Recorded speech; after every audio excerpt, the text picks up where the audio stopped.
I'm gonna do a video version of this presentation because the last time I did a live presentation, it completely failed. There were sounds were cutting in and out and stuff. So in this presentation, we're gonna talk about iOS 13 rumors and hidden, well, not hidden, but the most important thing being device support. Which devices are going to be supported in iOS 13? Now, yes, I did a live presentation on this, but I had to delete it because, again, sound was really bad.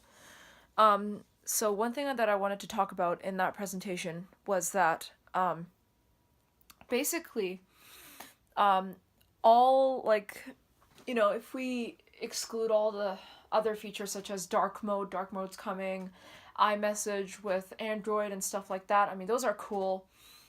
My main concern as an my main concern, having been an iOS researcher for about a year now, is device support. I always want to know what devices are going to be supported when it comes to future updates.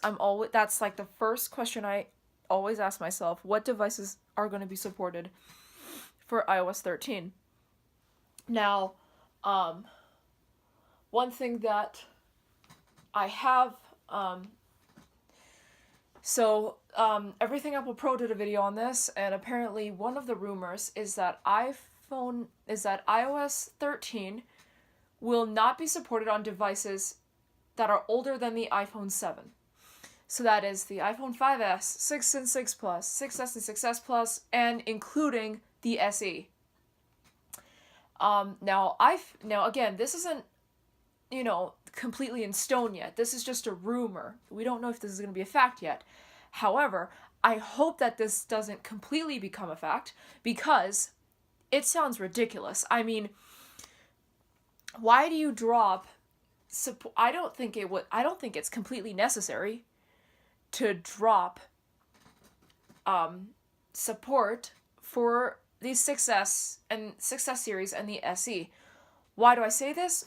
Well, for two reasons. A, iOS 12 is fully supported on these devices. They are capable of supporting everything. We need to give them a support limitation before we drop support, because that's what we did to the older devices, right?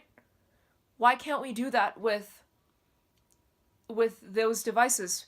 They are still fully able to support iOS 12. I mean, yes, there will be limitations when they support iOS 13, but that's normal. You've done that with older devices before. They've had limited support before. So why can't we do that with the 6S and SE? Now, they did state that they were unsure about the 6S and SE, and I'm hoping that never happens. Because honestly, the A9 processors will still be capable of supporting iOS 13 with maybe some, if not all, maybe one or two limitations. Now, the second reason why I say this is if you were to drop it right now, considering that they began on iOS 9, they will only support 4 years of software support. So now this was normal, like back in like 2012, because the iPhone 3GS supported it up to iOS 6, 3, 4, 5, 6. The 4 supported 4, 5, 6, 7. So it's understandable. However, as technology has enhanced and stuff like that, 4 years of software support is totally unnecessary at this point. It's totally unnecessary. Right now, the more common thing is to support 5, even 6 major updates. We need to give them a chance to maybe support 5 or 6 updates or even more. And to kind of give people an enhancement into technology, because we don't want to drop it at 4 years of support. Like, come on. Like, we can do better than this. Like, 4 years of support was good back then, but in 2019, no, it's totally unnecessary. We can go longer than that. So that's for the 6S and SE. For the A7 and A8 processor devices, so that's the iPhone 5S, iPad Air, iPad Mini 2, iPhone 6, iPhone 6 Plus, iPod Touch 6, iPad Mini 2, and no, sorry, iPad Mini 3 and iPad Mini 4, and the iPad Air 2. That's a lot of devices to list. For those devices, I would say that, well, I would say two things. For the iPhone 5S, iPad Air, and iPad Mini 2, I think it's time for them to go. They've had a long history of software updates. They went from iOS 7 to 12, and keep in mind, they're not actually the first devices to support 6 major updates. Before them was the iPad 2, that supported iOS 4 to 9. Now we're going from 7 to 12. So, supporting 6 major updates is definitely a big deal and miraculous. You know, Samsung could never do that. So, I think it's time for them to go. Yeah, so the A7 processors, definitely, they should go. I totally agree with that. However, what I don't totally agree with is the fact that the A8 processor devices should go.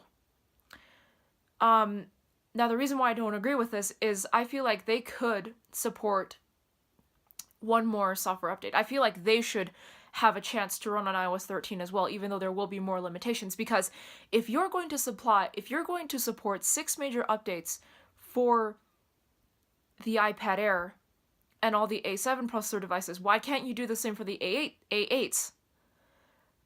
Like, shouldn't they get 6 major updates as well? Like, wouldn't that sound necessary? It just makes more sense to me. I feel like they should keep it on. I don't think they should be dropped now. I feel like the iPhone 6 and 6 Plus are clearly, even though they will be slower and more limited, I feel like they should have a chance at one more update. I think they should have a chance at supporting 6 major updates, because 6 major updates, that's a really miraculous thing for Apple. I feel like Apple should keep that up. Keep the 6 major updates up. I feel like, 5 was good enough, but I feel like 6 it's just even better. It's more miraculous for Apple. I feel like they should continue that with the iPhone 6 and 6 Plus and support and drop it on iOS 13 instead. So my conclusion to this would be that the iPhone 6S and 6S Plus and SE, no, they should definitely continue. Honestly, why would they drop on iOS 12? It just doesn't make any sense these days. The 5S, I think it's time for the 5S and the iPad Air to go. The 6 and 6 Plus, I think they deserve one more update. Now let me ask you guys the same questions. What do you think? What's your opinion on device support? Do you think Apple should drop all the devices older than the iPhone 7 on iOS 12, or do you think that all the devices newer than the 5S should support iOS 13? Let me know in the comment section below.